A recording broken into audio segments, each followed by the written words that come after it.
하나님께서 우리에게 주시는 말씀 봉독하겠습니다. 예레미야 32장 6절에서 15절까지의 말씀입니다. 구약 성경 제 성경은 1103쪽입니다. 1103쪽 예레미야 32장 6절에서 15절까지의 말씀입니다. 제가 봉독하겠습니다. 예레미야가 이르되 여호와의 말씀이 내게 임하였느니라. 이르시기를 보라, 내 숙부 살롬의 아들 하나멜이 내게 와서 말하기를 너는 아나돗에 있는 내 밭을 사라. 이 기업을 물을 권리가 내게 있느니라 하리라 하시더니 여호와의 말씀과 같이 나의 숙부의 아들 하나멜이 시대 뜰 안 나에게 와서 이르되 청하노니 너는 베냐민 땅 아나돗에 있는 나의 밭을 사라. 기업의 상속권이 내게 있고 물을 권리가 내게 있으니 너를 위하여 사라 하는지라.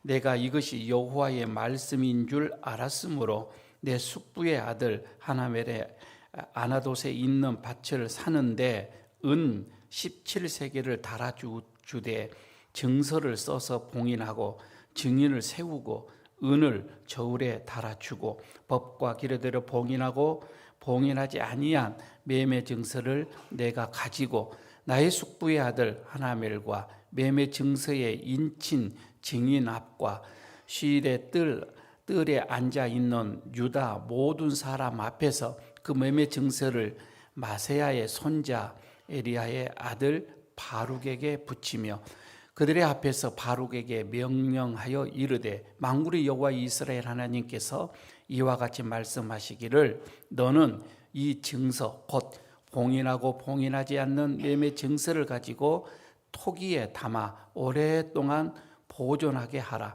만군의 여호와 이스라엘의 하나님께서 이와 같이 말씀하시느니라. 사람이 이 땅에서 집과 밭과 포도원을 다시 사게 되리라 하셨다 하니라. 아멘. 자, 미래를 바라보는 신앙이라고 하는 제목으로 오늘 함께 하나님의 마음 또 음성을 우리가 듣고자 합니다. 여러분, 우리가 살아가면서 그렇죠.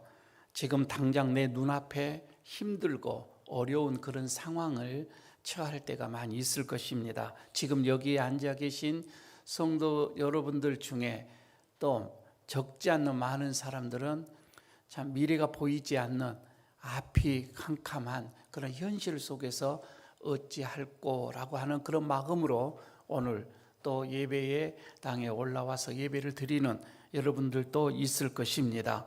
우리 눈앞에 놓인 이 상황 말입니다. 현실이 참 고통스러워요. 그리고 희망이 보이지 않는 그런 상황일 수도 있습니다. 그러나 한 가지 분명한 것은 우리는 믿음을 가지고 있는 성도들입니다. 믿음의 사람들입니다. 그래서 믿음이 있는 우리들은 오늘이라고 하는 이 현실에 갇힌 자들이 아닙니다. 다시 말씀을 드리면 우리는 아직 오지 않는 하나님의 그 미래, 하나님께서 우리에게 주실 이 미래를 믿고 살아가는 사람들입니다. 그러니까 현실에 우리는 이런 상황에 굴복하지 않습니다. 오히려 소망을 바라보면서 살아가는 그런 우리들이기에 오늘도 우리는 이렇게 고백을 합니다.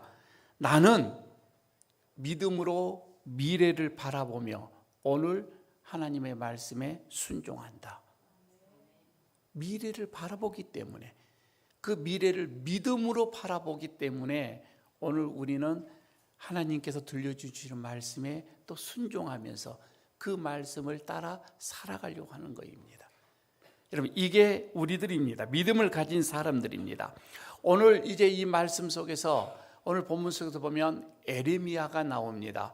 이 예레미야는 지금 감옥 속에 갇혀져 있는, 감옥에서 지금 어떻게 보면은 감옥살이를 하고 있는 선지자예요.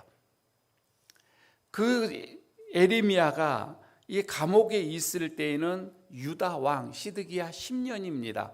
10년 채인데 그때는 바벨론이 지금 예루살렘을 포위를 하고 있었습니다. 전쟁 중이에요. 그런데 에레미야는 하나님의 음성을 듣고 하나님께서 허락하신 말씀을 선포를 하는데 그 선포된 메시지가 이스라엘 백성들의 마음을 아주 불편하게 합니다. 뭐라고 선포하냐면 이 이스라엘은 망한다. 곧 망한다.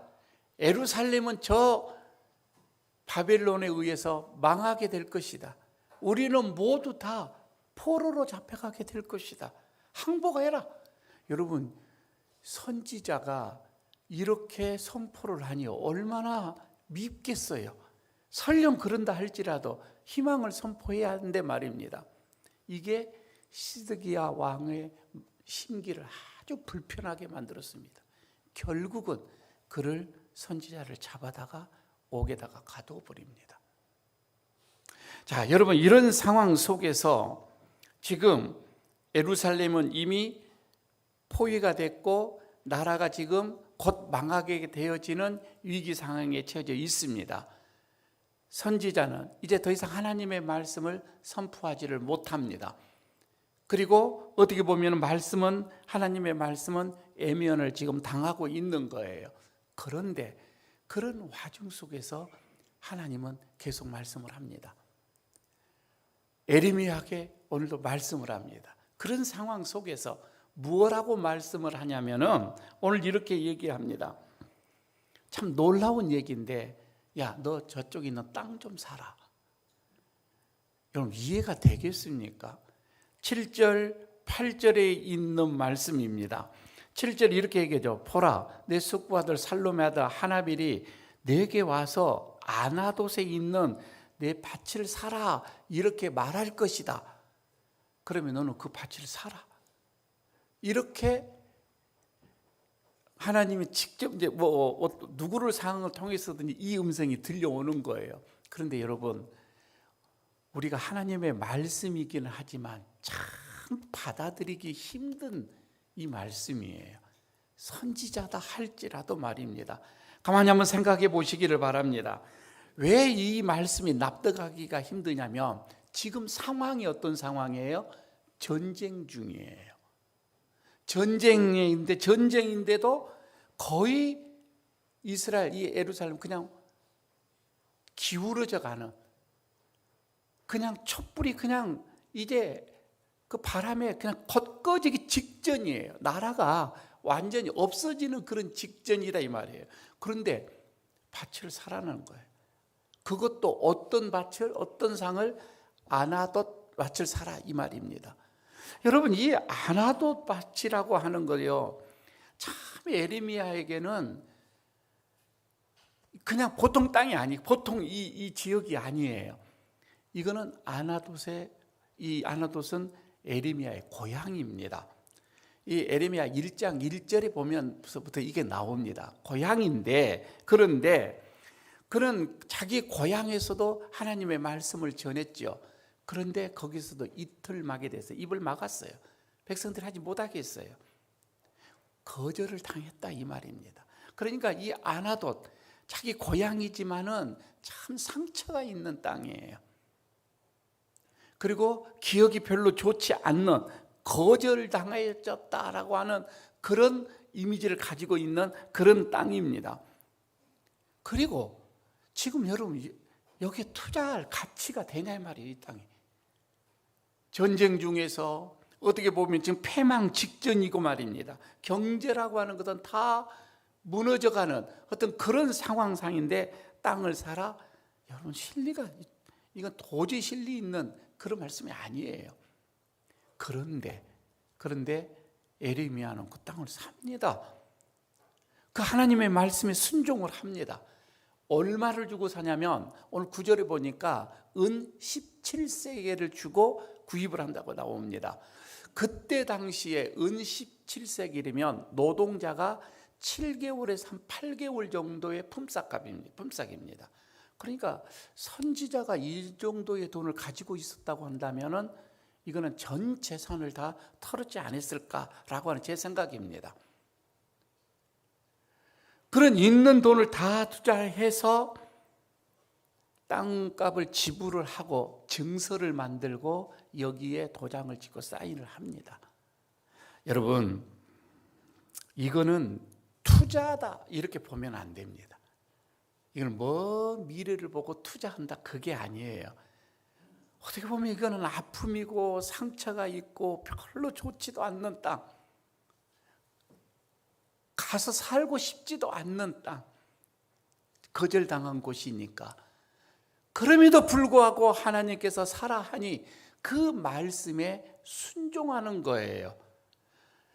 그 다음 몇 년 후에 어떻게 할지를 모르는, 여기서 그냥 땅값이 그냥 저 대박을 칠 거다, 전혀 그런 게 아니라 이 말입니다. 다시 말씀드리면 믿음의 선언이에요. 투자가 아니라 나는 믿습니다 라고 하는 거예요. 예레미야는 하나님의 이 미래를 믿고 그냥 그 희망 증서, 그냥 매매 증서죠, 여기에 사인을 한 거예요. 그것도 감옥에서 말입니다. 자, 여기서 저는 한 가지를 봅니다. 희망이라고 하는 것은 현실을 도피하는 것이 아니라 현실과 마주치는 용기라 이 말입니다. 지금 우리는 21세기인데 20세기에 가장 위대한 신학자 한 분을 뽑으라고 한다면 유리겐 몰트만을 뽑을 수가 있습니다. 이거는 물론 이제 교파별로 좀 다르지만 특히 우리 통합 측에서는 이 몰트만이라고 사진 하나 있습니까? 이 몰트만이 우리는 그냥 신학교에서는 다 배웁니다. 우리 통합 측의 신학교에서는 이분의 조직 신학자인데 다 배우고 있거든요. 이분은 이거에 그냥 희망복음이라고 하는 것으로 유명합니다. 그러니까 해방신학, 희망신학, 어떤 민중신학 이런 것으로 많이 글을 쓰신 분인데, 이분이 독일 사람인데 그러니까 16살에 2차 대전이 일어나면서 군인에게 이제 징집을 이렇게 군대 들어가게 되어집니다. 그리고는 포로로 잡혀요. 영국군의 포로로 잡혀서 영국 수용소에서 3년 동안을 정말 내일을 기약할 수 없는 그런 처절한 삶을 살게 되어지는 거죠. 그런데 그 처절한 삶 속에서 미국 그 군목이었던 분에게 신약성경, 조그마한 신약성경 한 개를 이렇게 건네봤습니다. 그러면서 그것을 신약성경을 읽으면서 마가복음 15장에 와서 딱 꽂힙니다. 그리고 거기서 자기가 꼬꾸라져요. 하나님을 만나게 됩니다. 마가복음 15장에서 예수님이 십자가에서 절기하는 게 나오죠. 나의 하나님, 나의 하나님, 어찌하여 나를 버리셨나이까? 라고 하는 이 말씀에 그는 거기에서 하나님을 만나게 되어집니다. 하면서 그가 고백하는 것이 뭐냐면, 내가 그리스도를 찾는 것이 아니라 어둠 속에 있는 나에게 그리스도께서 찾아오셨다라고 첫 번째 말을 하고, 두 번째는 뭐라고 얘기를 하냐면은 희망, 여기서 희망이 나와요. 희망이라고 하는 것은 현실 도피가 아니라 현실을 정면으로 마주하고 그 속에서 하나님의 약속을 붙드는 용기다. 그러니까 지금 자기는 감옥에 있으면서 하나님의 약속을 붙들고 이제 정면으로 현실을 맞이하는 거예요. 이게 희망이라고 하는 거예요. 그런 용기가 희망이라고 하는 거예요. 저는 에레미야가 바로 지금 그 모습이에요. 에레미야의 모습 속에서 그것을 봅니다. 여러분, 감옥에 지금 갇혀 있습니다.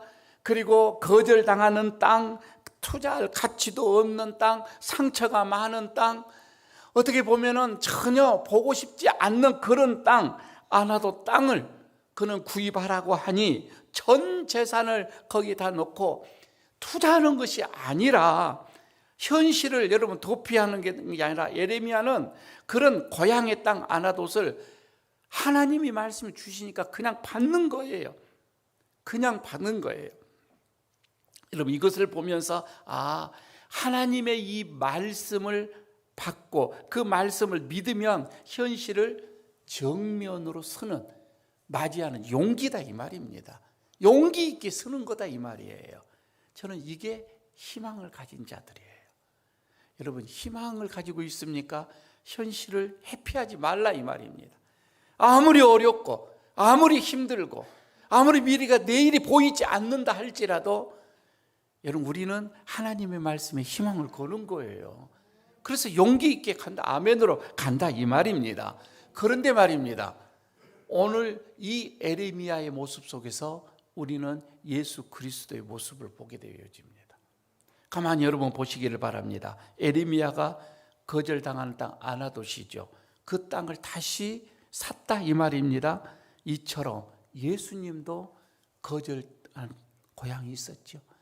자라난 나사렛에서도 거절당했죠.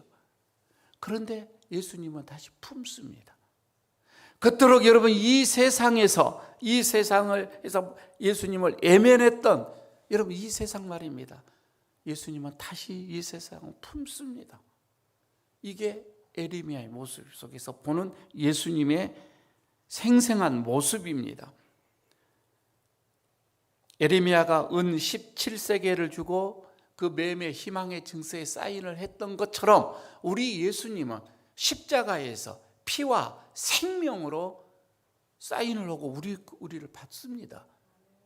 이와 똑같은 것이지요.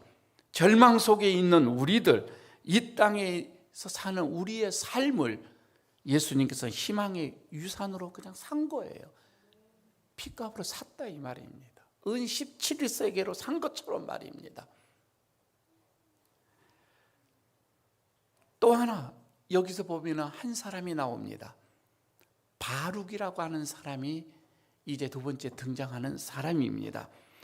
13절에서부터 그게 나옵니다. 그들 앞에서 바룩에게 명령하여 이르되, 이 바룩이 나오는데 여러분 이 바룩은 에레미야의 친구이면서 서기관이기도 합니다. 그러니까 바룩에게 내 이 증서, 지금 뭐 사인된 것 또 사인되지 않는 증서들이 많이 있었던 것 같아요. 14절에 보니까 이 매매 증서를 딱 봉인하고 그리고 토기에, 우리말로 말하면 항아리에 딱 넣어서 보관해라, 보존해라, 이렇게 지금 명령을 하고 있는 모습입니다. 여러분 가만 생각을 해보십시다. 이거는 어떻게 미래가 어떻게 될지 모르니까 이 증서 꼭 가지고 있어라, 여러분 이렇게 생각을 해서는 안 되고, 여기에서 이 말은 반드시 하나님의 약속은 이루어진다 그 말이거든요. 그 말씀으로 지금 바룩에게 이건 보존해야 한다. 하나님의 약속은 분명하게 이루어질 것이니. 여러분, 그리고 이 매매 증서를, 그래서 이 바룩은 그것을 끝까지 보존하는 사명을 가지고 있는 거예요. 기록하고 보존하는 방법 말입니다. 저는 이런 것을 보면서 에레미야는 행동하면서 행동으로 실천을 했고 바룩은 기록을 하면서 보존을 했구나. 그리고 에레미야는 미래를 위해서 서명을 했다고 한다면 이 바룩은 희망을 다음 세대에 남기는 사명자였구나 라고 볼 수가 있는 거이지요. 조금도 여러분 우리의 이 교회, 이 상황 속에서 우리는 바룩과 같은 사람들이 다 있는 거예요. 첫째는 나와 이 목회자도 바룩이죠. 하나님의 말씀을 여러분 부지런히 가르치고 전수하고 일꾼을 세우고 바룩의 사명이 있죠. 우리 리더들 말입니다. 우리 교회학교 교사들 말입니다.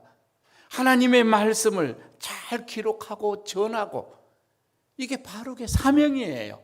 우리 부모님들 말입니다. 자녀들에게 하나님의 말씀을 잘 전하는 거, 어떻게 보면은 지금 여기서 하나님이 증서를 잘 기록하고 전하는 똑같은 바룩의 사명입니다. 희망이라고 하는 것은 여러분 우리가 기록하는 그 공동체로 이어져 간다, 이런 말씀입니다. 이제 말씀을 맺으면서 하나님이 묻습니다. 이제 여러분의 차례다. 이제 너의 차례다. 이렇게 말합니다. 뭐라고 합니까? 오늘 우리들 앞에 에레미야를 세워놓고 에레미야 이 모습을 바라보게 하시면서 이제 우리에게 묻습니다. 아니, 여러분에게 이 시간 묻습니다. 너도 그 아나돗의 밭을 구입할 수 있느냐? 살 수 있느냐? 라고 묻습니다. 자, 이 아나돗이 어떤 밭이라고요? 이 아나돗이 어떤 땅이라고요? 아픔의 땅이라 이 말입니다. 여러분, 지금 우리의 내 삶 속에도 내 인생에서 정말 아픈 관계가 있지요. 그게 아나돗이에요. 정말 여러분, 내가 실패한 일터가 있습니다. 그것도 아나돗이에요. 아니, 어떻게 보면 상처를 입은 자리, 내 자존심 다 상한 자리, 그것도 아나돗이에요. 아나돗과 똑같은 거예요. 회복 불가능한 처럼 보인 것처럼 느껴지는 우리의 가정, 우리의 어떤 이 가족의 관계, 여러분, 이것도 모두가 다 아나돗이에요. 자, 이런 아나돗을 하나님께서는 우리에게 희망 계약서를 내밉니다. 희망 증서를 내밀고 사인할 수 있느냐? 도장 찍을 수 있느냐? 이렇게 묻는 거예요. 그 아픈 것을 내밀고서 이걸 다시 싸맬 수 있느냐? 이걸 받아들일 수 있느냐? 저는 우리가 믿음을 가지고 있고 우리가 희망을 가지고 있고 하나님의 말씀을 믿는다면 믿음으로 이것을 받아야 돼요. 그리고 사인을 해야 합니다. 그래서 뭐라고 합니까? 믿음은 여러분 서명이에요. 믿음은 도장 찍는 거예요. 믿습니다. 도장 찍는 거예요. 지금은 아프고 희망이 안 보이지만 투자 개념으로 생각하지 마시고 하나님이 그리 말씀하시니 말입니다. 희망은 행동입니다. 그리고 하나님은 그 희망 위에 반드시 하나님은 기억하십니다. 그리고 하나님께서는 우리가 믿음으로 행동하는 그 희망, 그 사인하는 그곳에 하나님은 놀라운 계획들을 세우고 이루어 가실 것입니다. 오늘 여러분 에레미야에게 향하는 하나님께서 아나돗을 사라고 하는 그 내면의 모습을 우리는 예수 그리스도가 그렇게 실천을 하였고 이제는 우리가 우리의 삶 속에서 내 인생에서 그런 아나돗을 껴안고 기도하고 믿음으로 서명을 하고 하나님 앞에 서는 그런 저와 여러분 되시기를 축복합니다. 아버지 하나님, 사랑과 은혜의 하나님, 에레미야처럼 감옥 같은 현실 가운데서도 하나님의 음성을 듣게 하시니 감사합니다.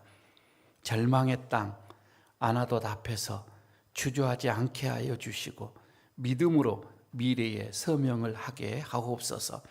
우리가 포기했던 자리, 실패와 상처로 가득한 그 자리에도 주님의 뜻과 희망이 있음을 오늘 이 말씀을 통하여 믿습니다. 그 희망을 지키는 바룩과 같은 동역자가 되게 하여 주시고 우리의 공동체 안에 하나님의 약속이 기록되고 기억되는 은혜가 있게 하여 주옵소서. 예수 그리스도의 이름으로 기도드리옵나이다. 아멘.